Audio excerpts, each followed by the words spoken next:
presents Behind the Blind Podcast.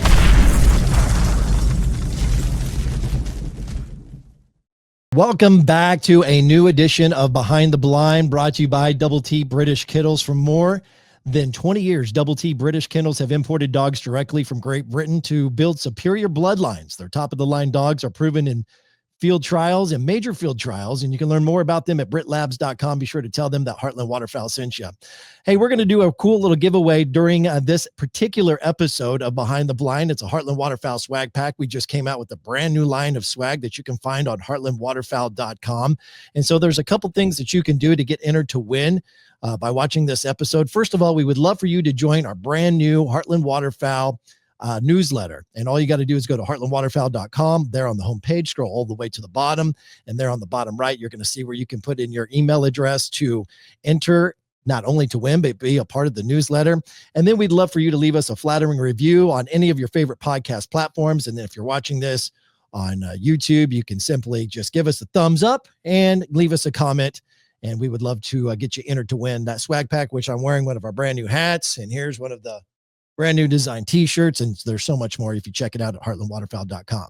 This is one of a series of episodes that we're going to be doing on the Behind the Blind podcast, where we're going to be talking to some really good friends and sponsors of Heartland Waterfowl. For example, Logan Williamson of First Lights, Corey Foskett of Tangle Free, Nolan May of Carlson's Choke Toots. We got Buck Heath and Jay Peterson of Dirty Duck Coffee, Ryan Yarnell of Turtle Box, Hunter Colbert of Kent Cartridge, and so much more. Today's guest is the CEO and president of MOJO Outdoors. He's the host of MOJO TV and one of the minds behind the innovation of the spinning wing decoy that came out nearly 25 years ago.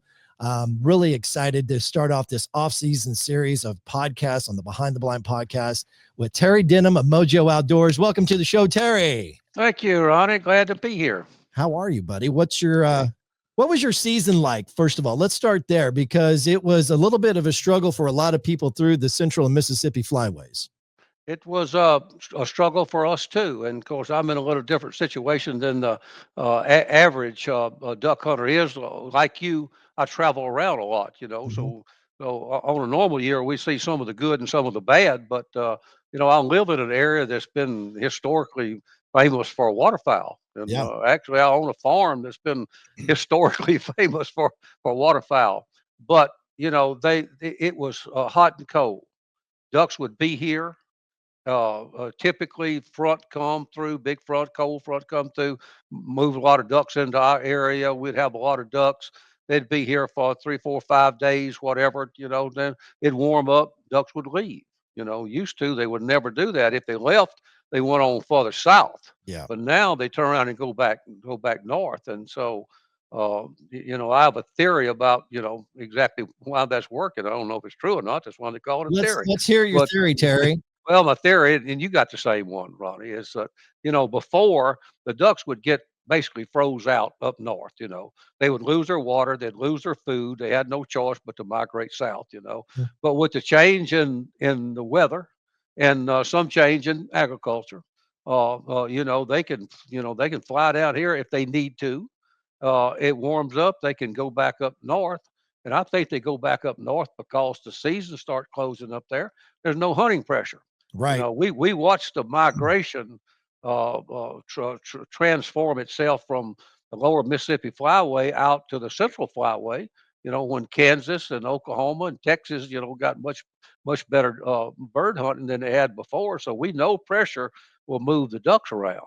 And I think pressure just they learn to go back north where the seasons aren't open. Because if you come down to Louisiana, every body of water that looked like it might hold a duck's got a duck blind around it, So the pressure down here can get to be phenomenal. Right. And I think that's what happened, and I don't see a solution to it just between me and them. Well, it's kind of a double-edged sword for you, Terry, because more pressure means more people are getting involved with the sport, which means there's potentially more people buying your products, right?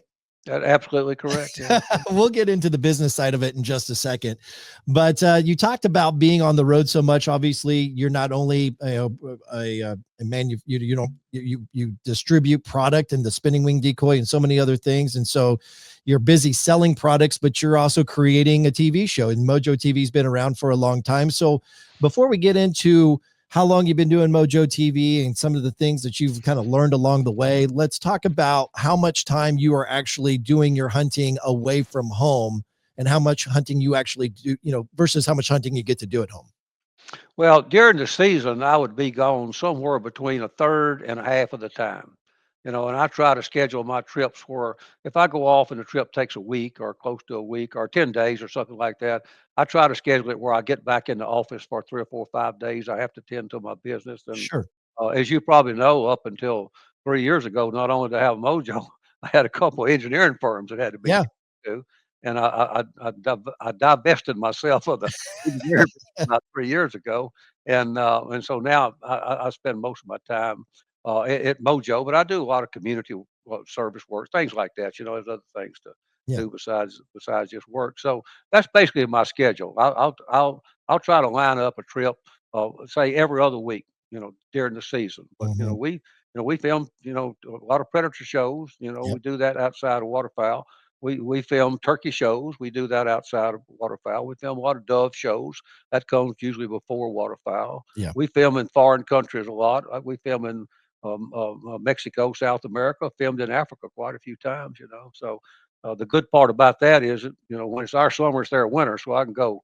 I can go there when you're probably not going to be hunting anything, especially in the state of Louisiana in June and July and August. Absolutely. So one of the things that what I'm really hearing here as a businessman is that you figured out a way to make your business, your passion, and your passion, your business, and make it all tax deductible in the end of the day. Yeah, Because now when you go on these trips, you're getting to hunt and have a great time, and you're making content to showcase MOJO Outdoors, and all of this expense is a write-off to the government, right? I mean, this is beautiful. It's beautiful how you have it set up. That's perfect in that way, because everything has a downside. Okay, the Yeah. downside, it takes about 7 days a week, about 14 hours a day. So Yeah. if you're willing to put in that much time, you can do it all. Yeah, there's a lot of people who, once they get to kind of know us and understand who we are and what we do, they think, wow, what a cool job that you get to hunt for a living. And it is cool. I'm not, throwing any kind of shade at it whatsoever, but they don't also understand that it isn't all fun and glory. There is work that comes with it, and you got to get all the supporting footage and the B-roll and do all the testimonials and get all the pictures for all the sponsors. And then there's just the work of, setting up for the hunt and getting limited sleep. And then it's, if you're not shooting birds on camera, then it kind of defeats the purpose of why you're there. So you can't always take you know, the belly busting shot or the hard right, hard left shot because the cameraman can't get on it. So it's not all that it's cracked up to be. It's a little bit deceiving, but I still will take this over a real job any day. Absolutely. We have a saying. We used to do it every morning years ago, but we don't do it every morning now. But we do it a lot of mornings when we get up before daylight. We say, "Remember now, we're not hunting.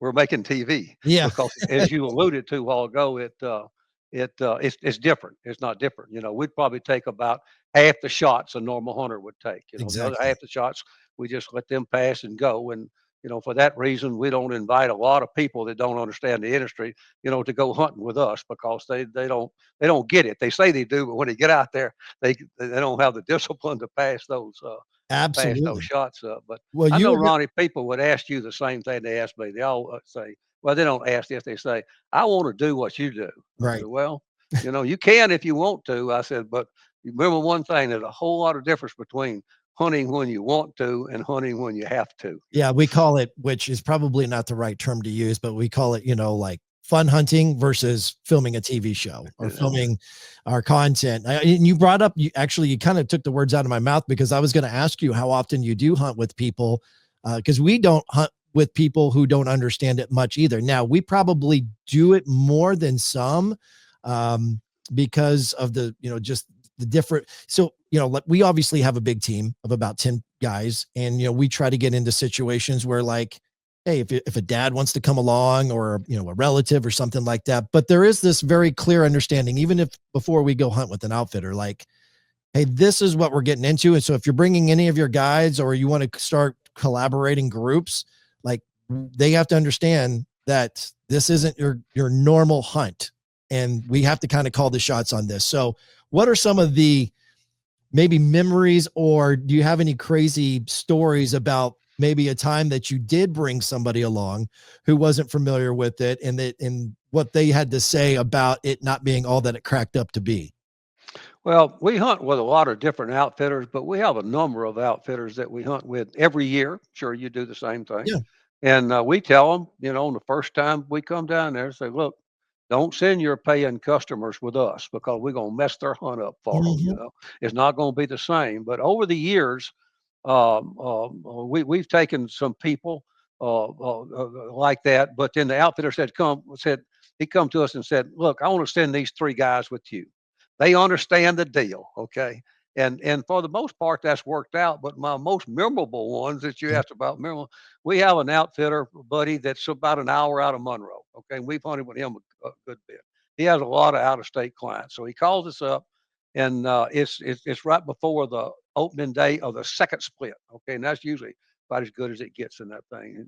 So I tell him, I said, okay, Johnny, I said, but what are you going to do with your paying customers? And he said, well, I'm going to put these special ones with y'all, and they understand the deal. It's going to work out good. And so, it didn't work out that great. There were lots of ducks, but as will happen on opening day, and you can probably explain why this is. I don't know why it is, but you explain. On opening day, all the time they just won't work. The ducks just don't seem to work right for some reason. Others they didn't work right. So we wouldn't let them shoot, and they shot some when they wasn't supposed to. We wouldn't let them shoot. So the next day was going to be better for some reason. I don't remember what it was. Said, okay, everybody come back. Everybody wear the same clothes you had today. Nobody came back the next day. They all went and got some other blind.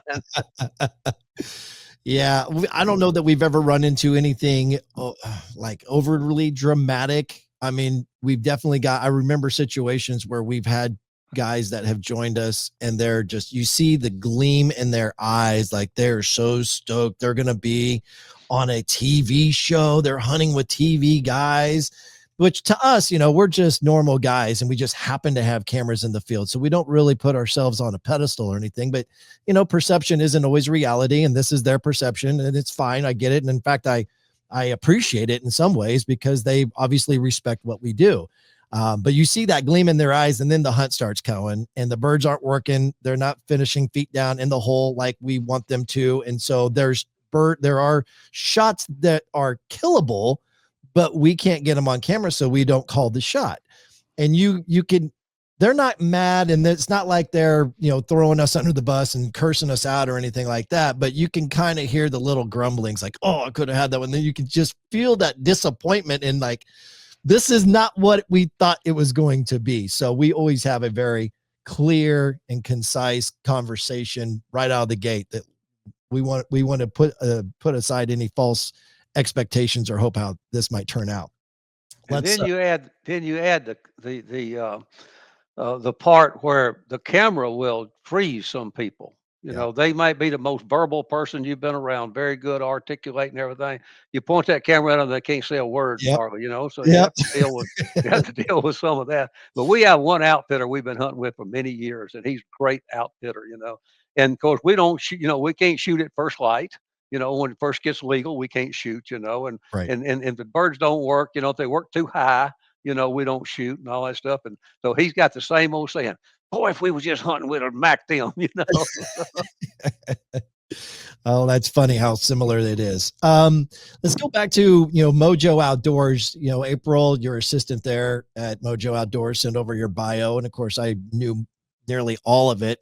I guess I didn't know when I read your bio that you weren't originally the visionary for the spinning wing decoy. It was somebody from California, and I might have this wrong, and so please clarify if I do have this wrong, but they brought you in. You kind of helped with the engineering side of this, and then through the years, you were able to acquire the business, and it become MOJO Outdoors as we know it today. So how did that all get started? How did you get introduced to this whole concept?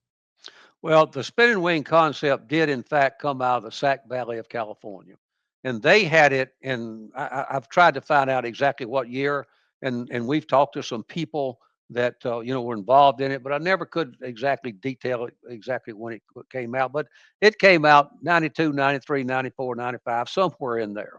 Okay. And the very first one was a decoy they called the goalpost decoy, and it just one big blade, and it was set in a metal frame. That metal frame, had the vertical risers on the end, so it looked like a football goalpost, and Yep. so they called it the goalpost decoy. And they tell me it was extremely effective.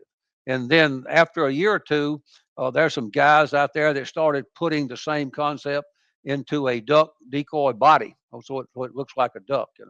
And I don't think anybody in my part of the world, and we were the heaviest waterfowling part of the nation that had ever even heard of it. But there's a guy that owns a big sporting goods store in Bastrop, Louisiana. You probably know him, Jeff Simmons. Got a Bass Pro size sporting Yeah. goods Yeah. store there.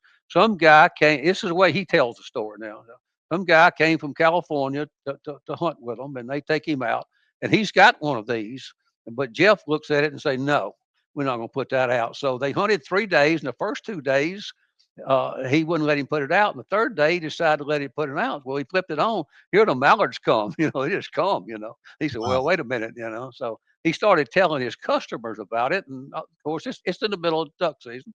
They all want one, but he can't get them. The demand has exceeded the supply because these guys basically making them in a farm shop or Sure. machine shop or something like that. Nobody set up a factory and started making them yet. And so he calls my mutual friend, a guy named Murray Crow. Okay, so Murray Crow turned out to be a very important part of this. Well, Murray and I grew up together. Our families knew one another, forever. His family was big farmers, had a lot of big equipment. And so he'd been around equipment a lot, and they built race cars and ran race cars. He built pulling tractors, did all kinds of stuff like that. So Jeff calls him. He's got a shop in Bastrop, Louisiana. And Jeff calls him and asks him, can he just build some of these things for him so he can sell them? And he says, okay. Well, the original ones from California, and you may remember this, they use a small high-speed motor, like comes out of a VOVCR or remote control car, something like that, and they run a rod through there and axle and they put the wings on it. So they had to slow it down. So they used a pair of pulleys, little pulleys. Hmm. And for a drive belt, they had an O-ring. Okay. So the thing was noisy. And, if the wind blew much or it got wet, it didn't want to work or whatever. Yeah. But nevertheless, Murray calls me up. And Murray don't like to duck hunt. Okay. His family, me and his brother were avid duck hunters together. We owned the farm that I own now. But Murray didn't like to duck hunt. He's a whitetail hunter. That's all he wants to do, go whitetail hunt. Okay. And he and I traveled the country and did some big game hunting. Gotcha. And so he calls Murray and asks Murray, can he build these things for him? Murray said, yeah, I'll build them for you. And so he gives Murray one of them. So Murray calls me up, happened to be at night. I remember that. And he asked me if I can size these pulleys. Well, I won't get on to his point. He's still talking about white on one side, dark on the other, turning this. It don't make any sense. It's really not very intuitive. Yeah. And so I wouldn't get off of my point and get on to his point. I keep asking him, say, tell me again about this decoy. And he finally got aggravated with me. He says, can you size the pulleys or not? And I said, yeah, I can. And I said, I'll come up to your shop at noon tomorrow. It's about 10 minutes from my engineering office. So I go up there and we get to looking at this and say, man, that's a horrible way of doing it.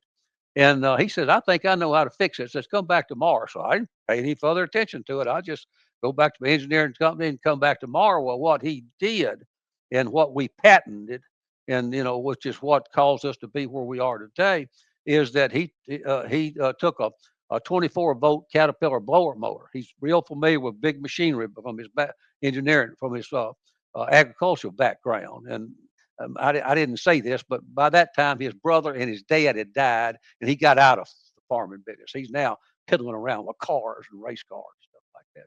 Okay. And so, on DC motors, battery operated motors, opposed to AC or motors plugged into the wall, they turn proportional to the volts that you put to them. Or you can't do that with your washing machine, your refrigerator. It's got to be within a service factor. But on a DC motor, if you put half the volts to it, it turns half speed. So he took a 24-volt Caterpillar blower motor, which he happened to have some of, and hooked a 6-volt battery to it. It turned at 25%. So it's turning about the right RPM, about 700 RPMs naturally. So he got rid of all that transmission, all those pulleys and all that stuff. He had a bunch of sheets of 040 aluminum because that's what they dirt track race cars with back in then. So he just cut the wings out of aluminum, and he hooked the wings right to the motor shaft and he put it in the duck body. And so it was much better than anything that California was making, at the time. So he made these, and he got a lot of his buddies messed with them old cars, and they all had shops, and he got all his shop buddies to help him make them, and whatever they could make. And one day at dark, they would take them up to Simmons Sporting Goods. Simmons would notify his waiting list, and they would come get them that night. Nobody ever owned one more than a day. They let me have one, and that's all. They let me have one. Do you And still have the so, original one? sir, Do you still have the original one? I'm not sure, but we're looking for it. Okay, I should have kept it, but it Yeah, just it just didn't seem that important at that time. at It the didn't seem time, like sure. we were doing anything. Kinda like when I was a kid playing Star Wars figures, like these are toys, and now if I would have just kept them in the box, how much they'd be worth today. Absolutely, absolutely. So anyway, when the season ended, that stopped. No more demand. So Murray back piddling around with cars and doing whatever. And I'd keep telling him, I said, Murray, you ought to go in business making them things. That's a big deal. Now he didn't duck hunt, so he don't have a good appreciation of it as I have, because Sure. the first time I turned mine on, before I could get back to the blind, I saw what they would do. Wow. It was gray, you could see, but it wasn't legal shooting time yet. So I weighed out in front of my favorite blind. I put it on the pole. Ronnie, I can remember I looked around to make sure nobody was watching me, because that's how foolish I felt with this device. And my Really? duck blind's 2 miles from the nearest public road, so ain't nobody watching me. But Yeah. I can remember that happened. I turned it on, start wading back to my blind, and I hear I turn around, I bet there's 20 or 30 mallards laying right on top of it. I said, "Wait a minute, something do this." Wow. So when the season ended, no more demand, Murray back working on cars. I say, Murray, you ought to make those things. Go into business, make those things. That's a big deal. I don't want to do that. And I did that 2 or 3 times, and he said, I don't want to do that. And so one day I knew that he was burnt out on big business from his farming. You know how speculative farming is. Yeah. What a gamble farming is. I knew he was burnt out on doing big business, and he didn't want to get into anything like that. So one day I told him, I said, Murray, if you want to go in that business, I'll go in that business with you. And he said, I'll do that. And I said, well, okay, you can build them. I can set the business up. I'm all fixed up to do all that. I can borrow the money. I can do all that stuff. Somebody got to sell them, and that's not me and you. And we good friends with Phil Robinson. So we talked about Phil. Actually, Phil was Murray's Sunday school teacher at the time. Really? And we talked about Phil, but I said, Murray, the only person that's a worse salesman than me and you is Phil Robinson. Because if you did business with him back then, you did business with Miss K. That was before Willie or anybody was there. You did Miss K. So Okay. I said, that's not going to work with Phil. So we go get this guy, Jeff Simmons, the one that had him before. And the three of us started the business in March of 2000. All that occurred in 1999. Okay. So we started the business then, and it did well, and came to a point where they wanted out. So I bought them out piece at a time, and ended up with it by myself.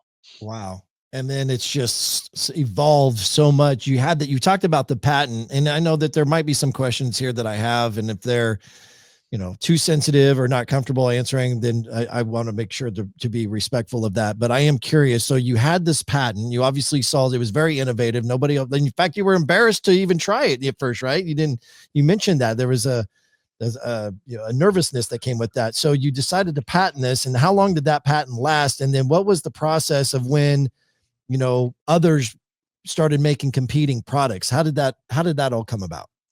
Okay. Well, in the year 2000, when we organized our business and got it going, I knew we needed to patent on that, so we got us a patent attorney and we filed for a patent. But if you probably know, probably most people know, that's a fairly slow process. You don't get a patent, right then.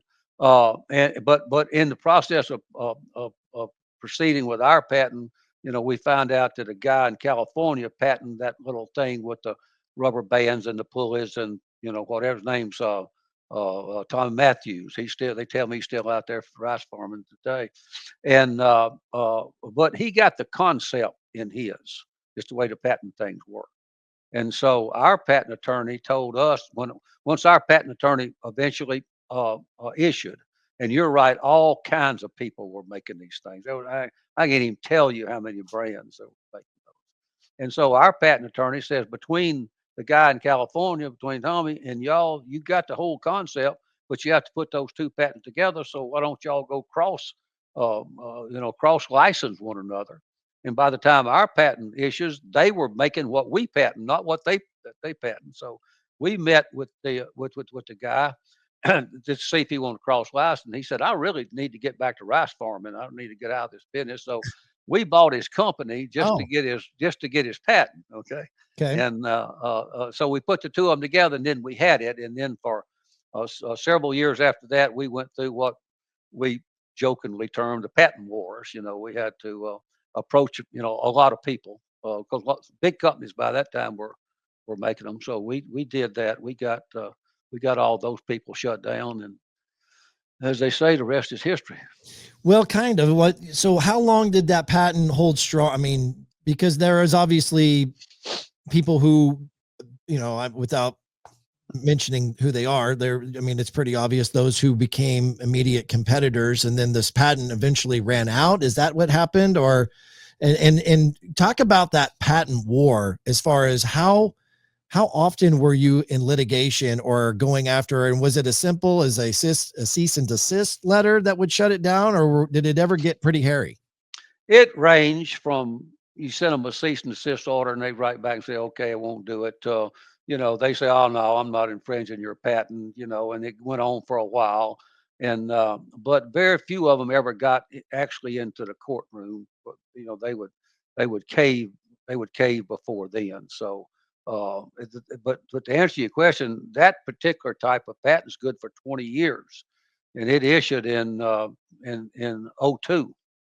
And so we were good through 22 on that patent. And then we don't have patent protection, on that original base model. But in the meanwhile, we had filed a lot of patents for different parts. And, we have that elite series where everything's in that plastic housing and it has that flexible body. We have patents on that concept. Nobody else can make that concept. So there are three, let's see, there are three companies now, MOJO being one of those three. Four. I'm sorry, there are four companies now, MOJO being one of the four that make spinning wing decoys. But most of those people, that's not the strong part of their business. They were already in the waterfowl business, Yeah, and they have a spinning wing decoy, but they don't really focus on that like we do. sure. No doubt. That's the staple of what MOJO Outdoors is. What would you say was the next product that came out that really kind of took MOJO to just elevated a MOJO to the next level? MOJO Dove. Okay. I remember Murray asked me one time, he said, "You think doves are attracted to the spinning wing concept?" All birds are not. It takes a bird in certain criteria to be attracted to it. I said, "I don't really know, Murray. Let's build one and see what happens." And it's the most effective decoy we have, and it's the highest selling decoy we have. It's our number one selling product. Really? Now, if you added all the ducks together, they would probably equal or exceed Sure. the dove, but the dove, just that one dove, Just that and one and SKU. it's a relatively inexpensive uh, a decoy. So a lot of people, whether by design or not, treat it like a throwaway. They don't Mhm. next dove season, they don't know where their MOJO dove is, so they just buy another one. Um, So that so was it the it was definitely what took it to the next. to the next level, but that's still in the spinning wing decoy category. Let me ask it a different way. What product that you then start making under the MOJO name that was not a spinning wing decoy that really elevated the brand? Because you eventually got into the water motion stuff, and I'm not Yeah, sure if any of those products help propel or elevate the business, but I'm curious if there was with because you have so many different products outside of just spinning wing decoys. What was that thing that you kind of got outside of that concept that really kind of elevated it to another level? and it was water motion, and water motion was tough when we first came out with a spinning wing decoy because you didn't need it. You just in the beginning, they had all these people wanting to outlaw it, and some of them did. And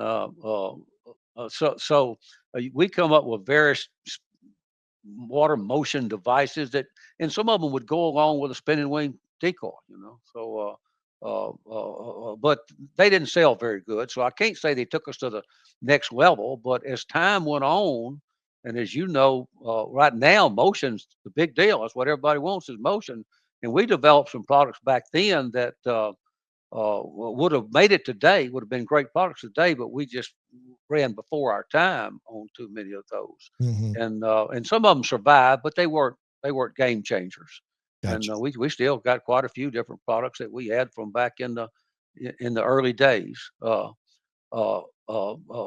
today it's about water motion, but we got in some other things. One of our game changing products is that magnetic stick that picks up shotgun hails. We call it the pick stick, Yeah. So it's been a great product Been for great us. on my back. Yeah, it is. Yeah. And even like we hunt in Argentina or Mexico or somewhere like that where they got bird boys that do everything for you. I'll ask them before I go. I said, "You need me to bring anything?" Yeah, I said, "Bring them sticks." No The doubt. bird boys love them sticks. No doubt. That was a great product. I also too, I've told you this, well, it might have been a couple years now since you come out with the Mallard machine, and where this goes back to motion on the water. But you had products before, you had the butt shakers and a variety of other things. But man, the Mallard machine, I told you, I think I said in the text after I used one of them, you sent us a prototype, I believe, and we went up and hunted with it. And I was like, I'd like to have 6 or 8 of these suckers in the water, because there are days where, back in the old days, and occasionally we still do, we'll run a jerk cord, because if on a calm day, that doesn't look realistic. It's just a mirror of, to the birds and some decoys sitting on it. And that's not natural for any birds that are flying over the water, because those birds are constantly moving. So you have to have a jerk rig out there. Well, you put, and I might be a little zealous here by saying 6 or 8, but like you get 4 or 5 of those Mallard machines out there, you're putting a pretty good little wake on the water inside your spread. We got people running as many as 10 of them. Oh, I believe it. And think of it like this. What's the 3 rules of waterfowl? And be where ducks want to be. I want to use the term ducks. That's the X. Yep. Be hid. Make your decoys. Make your decoy spread look natural.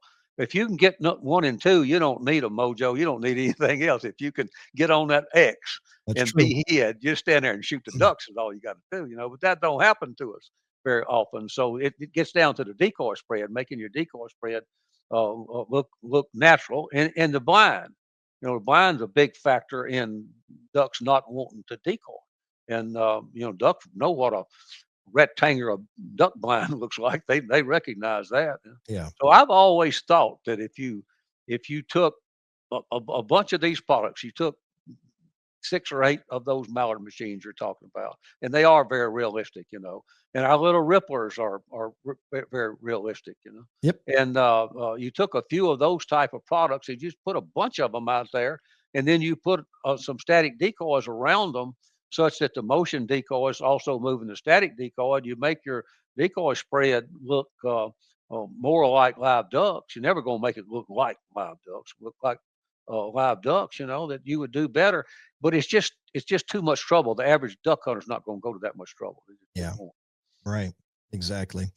Well, it's very interesting. And I really fell in love with the Mallard machine as soon as you got it. And so whenever we are hunting water, and especially on days where there's no wind and there's no movement on the water, I'm very eager to pull those things out and put them into the water, because I think they're absolutely great, which kind of takes me to the next thing. Here we are in the off season, which is why we're doing these episodes on the Behind the Blind podcast, is kind of get reconnected with some of our partners. You've been with us now for 10 years, believe it or not. And it's hard to believe that the time has flown by that fast, but what is on the horizon now for Mojo? You guys are always trying to stay active and innovative with new things that are going on. And so do you have anything new for release that's coming up for the new upcoming season, or maybe something new that's for 2026? Maybe something that you're not ready to talk about, but there is, in the future on its way. What are you comfortable with sharing with us? Well, as far as the new product for this coming fall, we've already displayed those. You can talk to, and we have about 4 or 5 good products.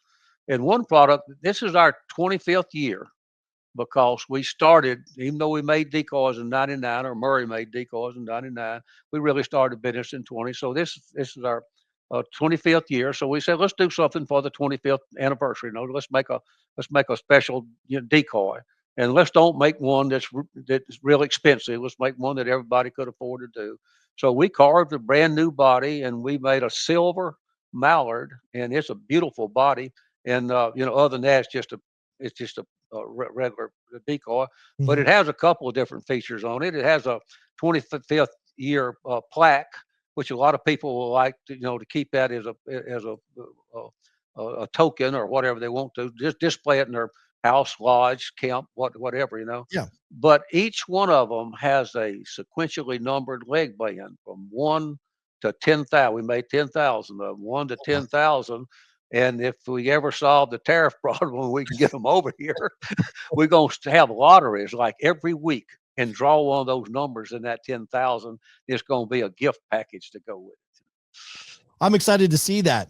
10,000. Hopefully I can get to be one of those 10,000. I think that would be really cool to have as a memento, especially considering how close this partnership is to me over the last 10 years that we've been doing it. You've talked about a couple other things here that I want to get to. I know we wanted to try to keep this within an hour, but there's so many great stories and great things to talk about that we might go a little bit over. One of the things that I want to talk about before I let you go is kind of the evolution of the way ducks now respond to spinning wing decoys.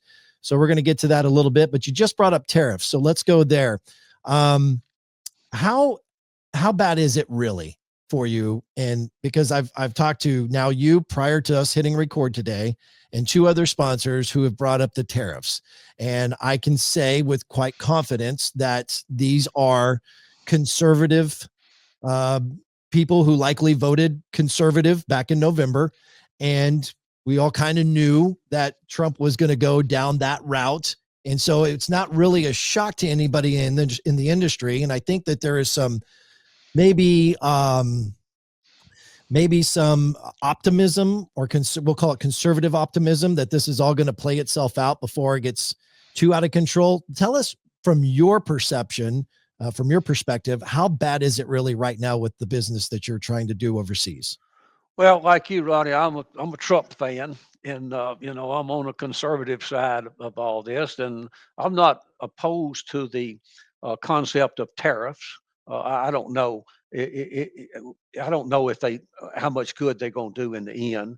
You take a product like ours, you can't really bring it back to the United States. You might bring part of it back to the United States, but there's nobody in America that wants these $15 an hour jobs, and $15 an hour would run the price of these things up. And the hunters don't want to pay an extra 50 or 100% for them. So, but if you manufacture in China, and almost everybody does, then U.S. and China's always going to squabble back and forth, and they did, and it went 20%, 34%, 84%, one, so it got to 145%. And you literally cannot import your product. And given the timing of this, we was all already manufacturing this product. I can tell you right now, I got several $1 million worth of product in China. I can't afford to bring them over here and pay 145% on them. I'll sell them at a loss. Right. You'd be better off just to eat it or do whatever. And there's a very interesting news article today in the national news where 3 CEOs from these major companies, and I may get this wrong, and if you're one of those companies and I miss it, I apologize ahead of time. But I think it's We won't hold you to it. Target, and Home Depot had a conversation. I do believe on Tuesday, that would have been yesterday, with President Trump, and said, "Look, this is what's happened. This is what's going to happen. Here, it's going to be empty shelves. Prices are going to be too high. Going to be empty shelves." Well, most major retailers live and die on holiday sales. It seems like they just about break even, or don't do good enough until the holiday sales come on. They judge your year on holiday sales. Well, if you're going to have holiday goods, it has to be under manufacture now. And a lot of it has to be manufactured. And so if they don't release that where these goods can get to America, and they're not going to get here on 145. And President Trump said that in his speech. He said 145 is basically a embargo against Chinese goods. He said that in the little video. You can go to the news Mhm. and see it. So he understands that, and he says that they're going to work that out, and then we can only hope that they work it out soon. 'Cause So you're not in freak out mode yet. Is that fair to say? well, I tend to be a very very calm person, Fair. but That's I'm fair. having a little more than I normally have. Okay, I've got a whole pad full of numbers over here. How do you survive if Yeah, this don't go away? So and sure. that's a real question. And if it don't go away pretty soon, a lot of companies won't survive. I'm proud to say that Mojo is a financially stable company. We can survive most of the normal hiccups up and down, but we can't survive that. Sure. And if the object was to move the jobs back to America, but you put the tariff on day one, you bankrupt so many companies, they don't come back to America, they go bankrupt. So it needs time to work itself out. It does. I agree. I also don't think that the goal isn't exclusively to bring jobs back to America. I think it's to level the playing field. I do think that there's an element of bringing jobs back to America. There's no doubt about that. But I think there's also this tariff of how much we're being tariffed versus how much we're tariffing them, and Trump's basically saying, "Hey, we're getting ripped off, and we need to level the playing field. This needs to be aligned more fairly." And so right now there's this old saying of some people play chess and the others are playing checkers. And I think this is the chess game that we're seeing. And right now, people who are used to playing checkers are in freak out mode because they don't understand and I don't even understand that. And obviously, because I'm a conservative, I'm giving grace to the administration because that's how I voted. And I'm hopeful that it's going to pan out the way that I want it to. And I'm putting faith in the administration that they are playing chess and they understand that there's this forecasting the move before you make the move. And would you agree with that, or what's your feelings on that? Because I guess it then takes me to my next point, that if we are conservative voters and conservative business owners were aware of these potential tariffs and the impact that it could have on their business, does it position you to forecast or make moves in advance before these tariffs take place? Hey, Trump's coming in. He's already told us that there's going to be these tariffs. We need to start loading up on the products now as soon as we can and stockpile before we can't get them because it's going to be inflated so bad that we won't be able to bring them across the pond.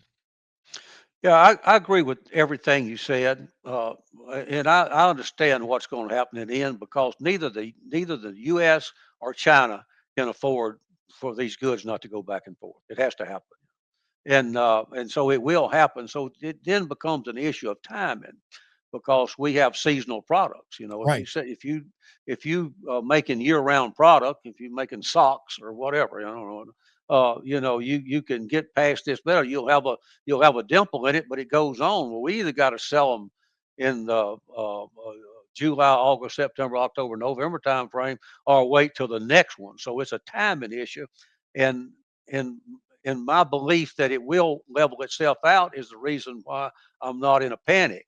But my worry about the timing issue is why I got a little more worry than I normally do. And Mhm.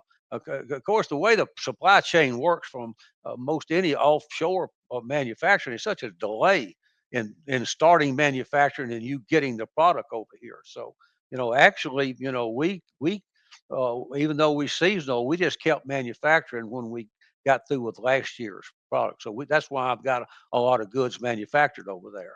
And when the tariff's not going to go away. When the tariff gets to a reasonable amount, then I'll ship them over here. And excuse me, just hope that happens in the seasonal time frame. Yeah. What is that timeline like for those who are just normal, average Joe people who just don't know anything about any of this stuff?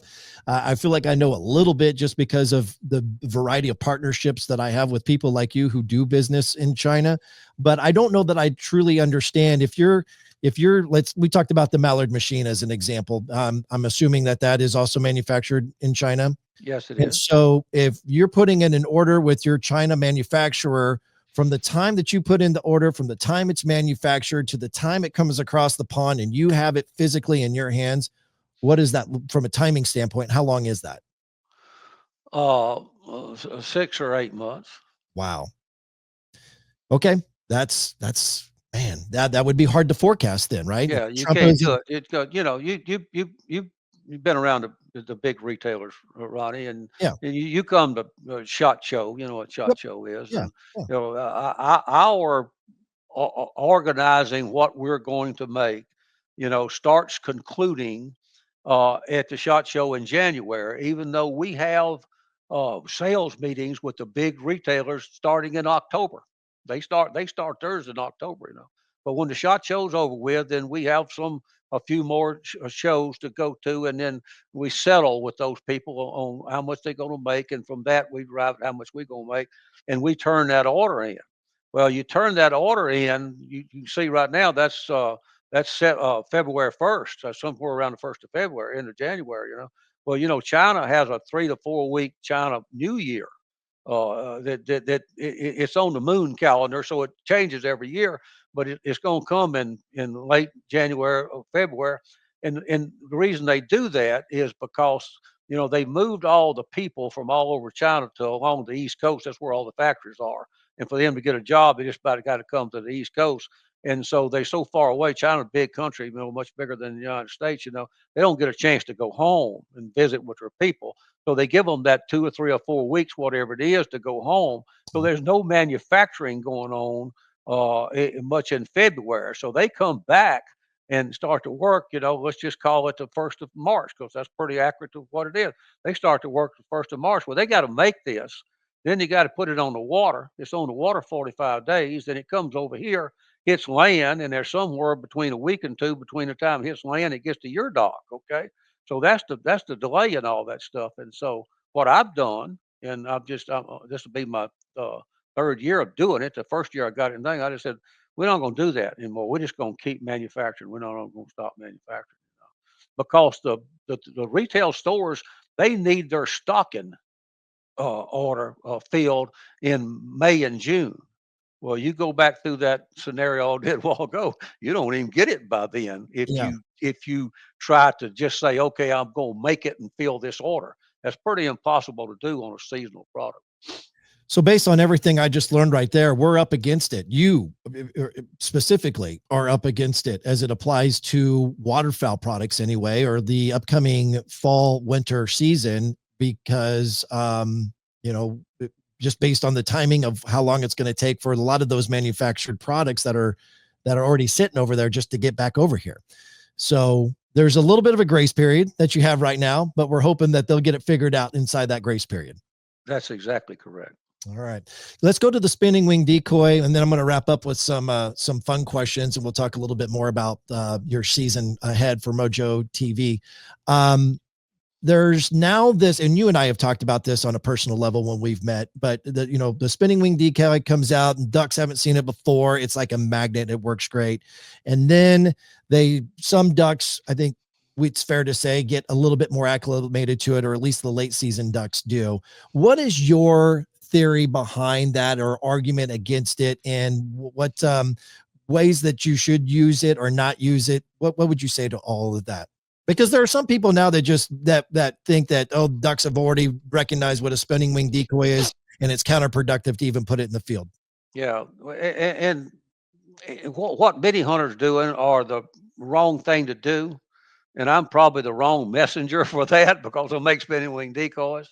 But ducks did catch on to it, and I don't have a problem with that. I mean, ducks gonna catch on to anything we put out there. If we didn't, if you kept on doing it like we did the first few years, you could hurt the duck population. And even though U.S. Fish and Wildlife's on record as saying that hunting don't affect the duck population dynamics, and I think they're probably correct. And but we think they do, and when we think they do, that's almost as bad as we do.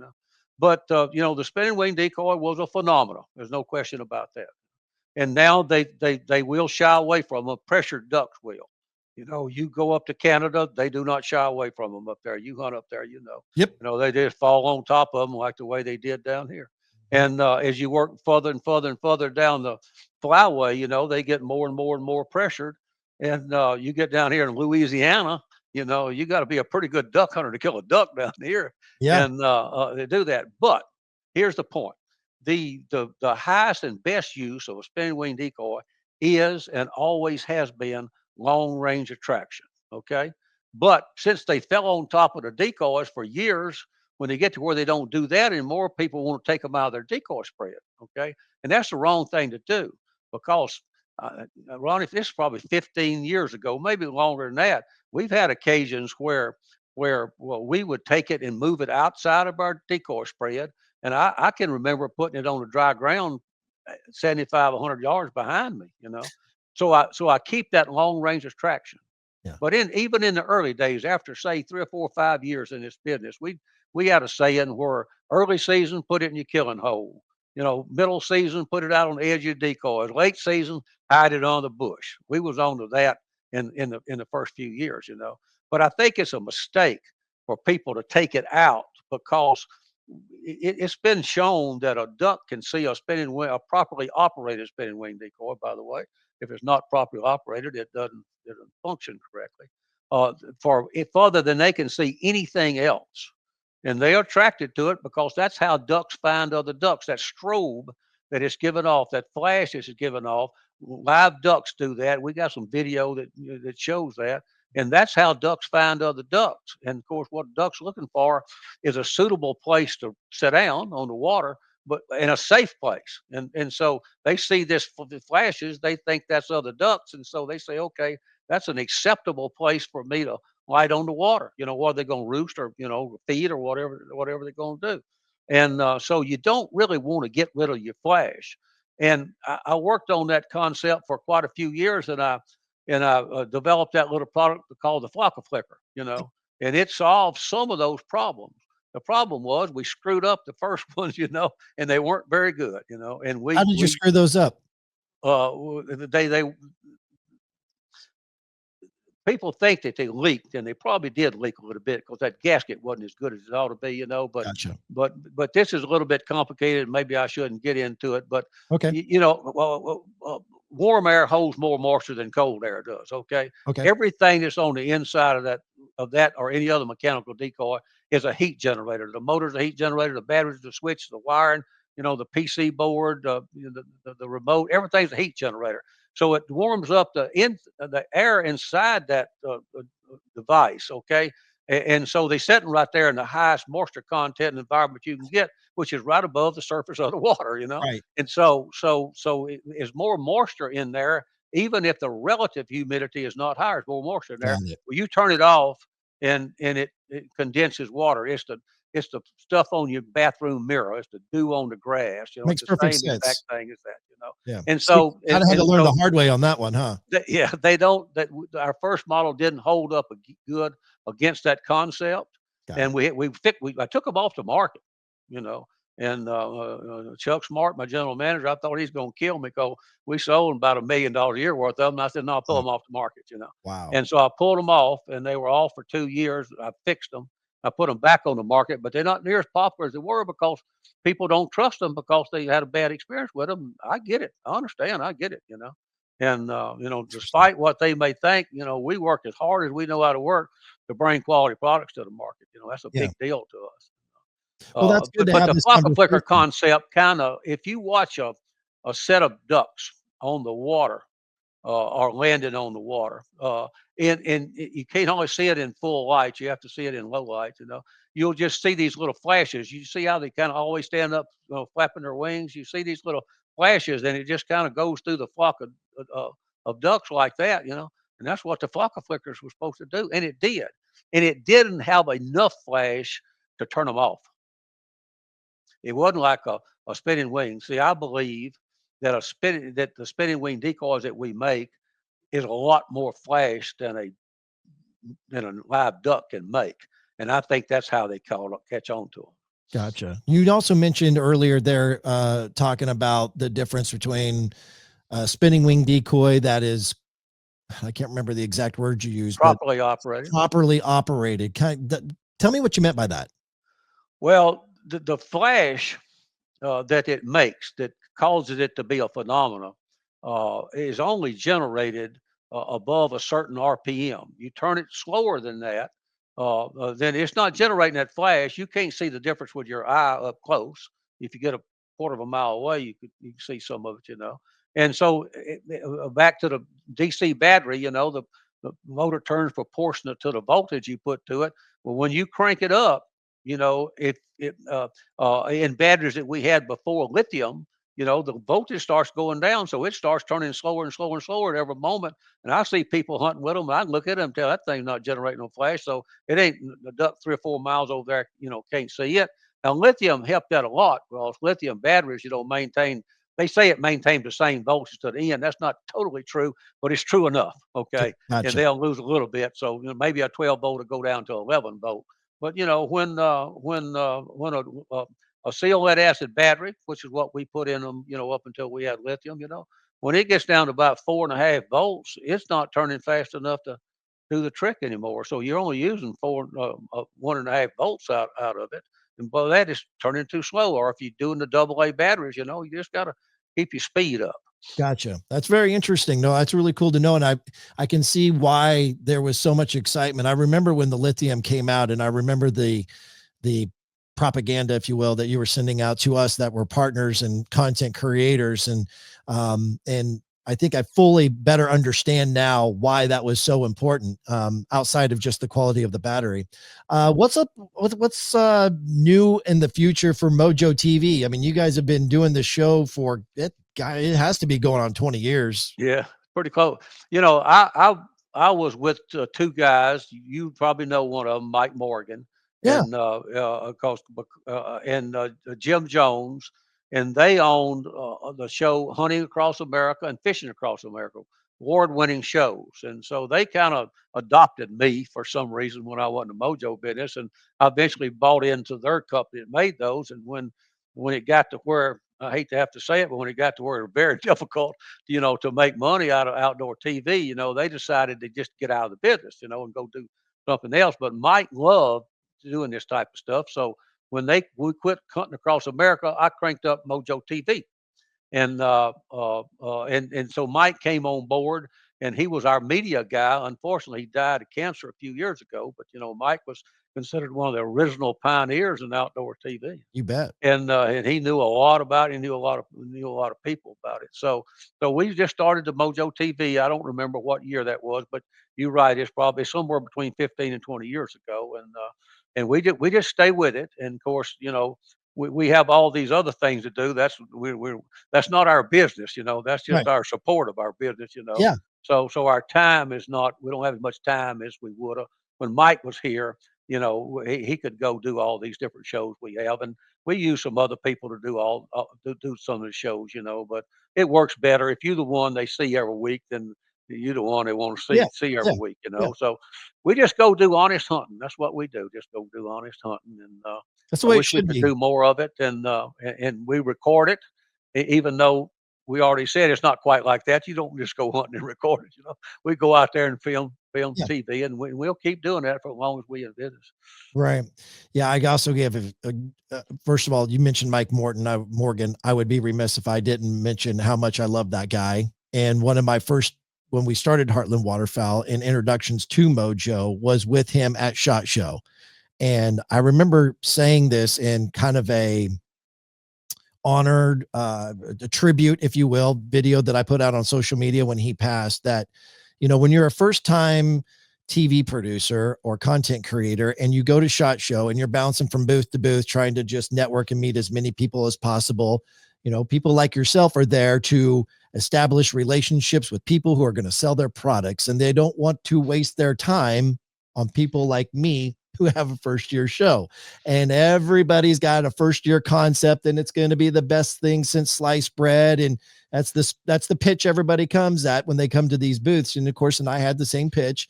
And there were a lot of times in that first year or two that people were as polite as they could be, knowing that I could see the frustration or disgust on their face.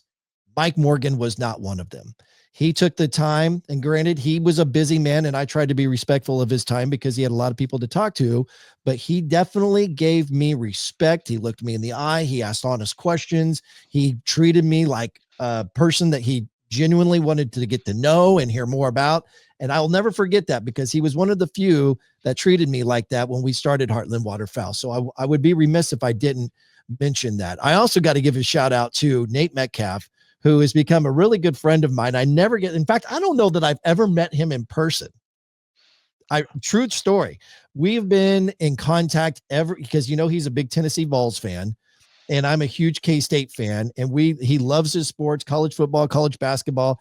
And we text back and forth throughout those seasons, every year. Like we're best buddies who go to games together. And I don't know that I've ever met the guy in person in my entire life, but he's obviously a person who's very involved with MOJO TV and travels the world with you.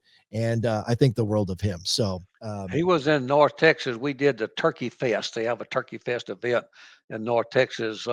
He came down and was one of our crew for Turkey Fest. I think that was week before last. what's on the agenda for this upcoming hunting season for MOJO TV? You got anywhere new you're going, or you may not want to share that, and if you don't, that's fine. But anything you're excited to do this upcoming season? Well, no, I'm very, very happy to share it. We don't hide any of that stuff. Anybody's welcome to it. We don't. With a couple of exceptions, I'll cover those in a minute. But back during COVID, it got so hard to travel, and you couldn't travel internationally in some places. So we was used to going to Argentina. I filmed in Africa several times, and Australia several times. And it got to where you couldn't do that. And it happened almost simultaneously with this business of the ducks migrating south and then migrating back north. And you can't hardly schedule hunts very far in advance It's and tough. expect them to be anything when you get there. So we do schedule some hunts, but we mostly just, and we have some hunts scheduled. In fact, I'm supposed to go to Argentina in June with Ramsey Russell, Oh yeah, Ramsey. And getducks.com. I was with him in Argentina last year on one of the most interesting duck hunts I've ever been on in my life. The Paranal River that runs through eastern part of Argentina. In fact, it's the border for a lot of it. It's a huge river. There's a big natural marsh there. This marsh is like 100, 150 miles long, 50 miles wide, with the river going through the middle of it. No people in there.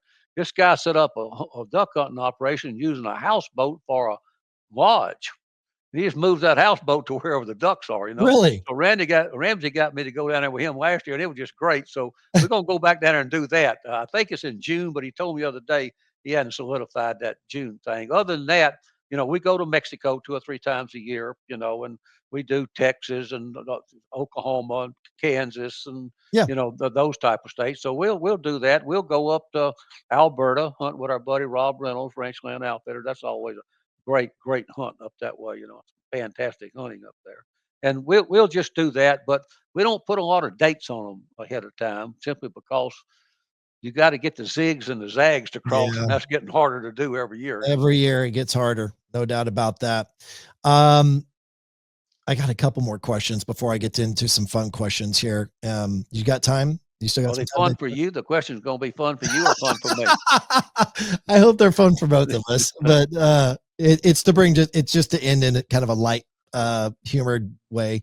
I would be also remiss if I didn't bring up Phil Robertson, Duck Commander, Duck Dynasty, so on and so forth. You talked about being down there. You obviously live in that part of the world. And an old friend of yours, it's been pretty well documented that he's been struggling with some health issues. Have you had a chance to talk to him, see him? What can you share with us on the state of Phil Robertson today?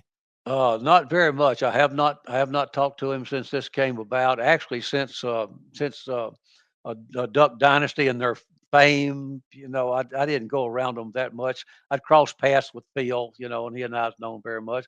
By the way, the guy Murray Crow, Yeah. then he's filmed the show with them now. That Duck Family Treasure. He's the Okay. treasure hunter on there. Okay. And of course, I know him very well, but I understand Phil's not doing well, and that's all I do. I haven't I haven't bothered to check them. And I know him. I know Miss Kay. And I know Jace. Back when we were around him a lot, Willie wasn't here yet, and Cy wasn't here yet. Gotcha. Now we do business with Duck Commander Yeah. with Justin Martin. So we talk to Yeah. Justin Martin, and we get some information from here. But I don't get into the details with him too much. It's just he's not doing very well. Which, by the way, Justin Martin, another guy of, high integrity, person that I've had the honor of meeting in the industry a handful of times, got a lot of respect for, and occasionally exchange text messages back and forth with him through the season. It's been a couple years, but if for whatever reason he were to come across this particular episode, I'd love for him to know that got a lot of respect for him. Maybe we need to get him on a duck hunt. We should all do that. We've been talking about that for years. And as you know, it's just hard to, set up the logistics of that. Of course, here at Heartland Waterfowl, all of our guys, or at least most of them, married with young families and kids, and, hunting season's right there during the most active time of year when you have children. And so we're in a season of our own, navigating through what that looks like, which is why it's so important for us to schedule in advance. But man, Terry, I tell you, I would love nothing more than to be able to share camp with you someday in the near future, as we've been talking about it for many years. Absolutely. Let's try to do it. Let's try to do that. Let's end on the ducked up question. And actually, the ducked up question is a particular feature to the Behind the Blind podcast, Terry, and it's brought to you and us by Dirty Duck Coffee Company. If your coffee sucks, it ain't the duck. It's the preferred coffee of choice in the blind or around the breakfast table for Heartland Waterfowl and waterfowl hunters in every flyway. You can save on a variety of blends by using promo code HW10 at dirtyduckcoffee.com. I've got 4 questions here that we're going to end with, okay? And I want you to just to have as much fun with this as you possibly can. The first question is, which, by the way, ducked up question is a play on words if you haven't figured that out. What's the most ridiculous superstition you have ever had or have heard about that pertains to waterfowl hunting? Superstition that pertains to waterfowl hunting. Yeah. And you may not have ever heard one, but do you have any superstitions? I've heard some of them. I don't know if they'd be categorized as superstitions or not, but they are theories, which I guess is what a superstition is. It's a theory. But I apologize, but none of them come to mind right now. Well, that's why we got more than one question. So we'll move on. If I miss all 4, I fail. Huh? Well, possibly. So yeah, now it's becoming a test. We'll move on to question number 2. If someone made a Hollywood movie about the real, about Terry Denmon and MOJO Outdoors, the company, and the TV show, who would that Hollywood actor be that plays Terry Denmon? I don't watch movies. I don't watch movies very much. So you don't know any famous Hollywood actors? What's the guy's name that just died in New Mexico? It's such a big deal. Gene Hackman. Gene Hackman. That's exactly right. That's a good one. I can see that. Would be a great one. Yeah. I think you're right. Yeah. No, Hoosiers was one of my favorite movies of all time, especially as a high school kid playing basketball. I like that one. Gene Hackman. We'll write that down. All right. So now the next question, which invention changed waterfowl hunting more? Was it the layout blind, the spinning wing decoy, or the cell phone?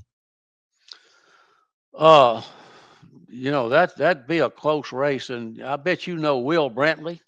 Mm-hmm. He's an outdoor writer. Was the editor of Outdoor Life magazine. He's a good friend of mine.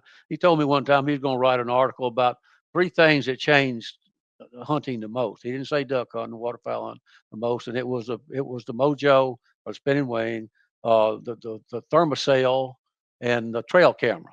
Okay. So of course the thermocell plays a role in waterfowl hunting, and as does the trail camera. I'm sorry about that. The thermocell plays a role in that, and of course the trail camera does not. What I was trying to say, I don't know what happened on that. That's right. I'm the wrong messenger for this, but I would say the spinning wing decoy, and I'm not doing that because I'm in that business, because the layout blind only affects a portion of waterfowl hunting.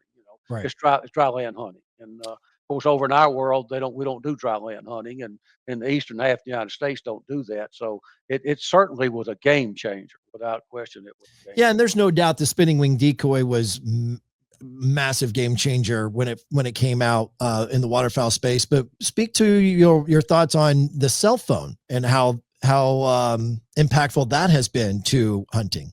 Well, certainly it's a game changer. You know, if I didn't have mine this close to where I could touch it, I'd be nervous right now, and that's a bad thing. That's a bad thing. I mean, if I forget it, you do the same thing. If I forget it, I'm nervous till I get back to it. Yeah, you kind of But feel it does so many different things.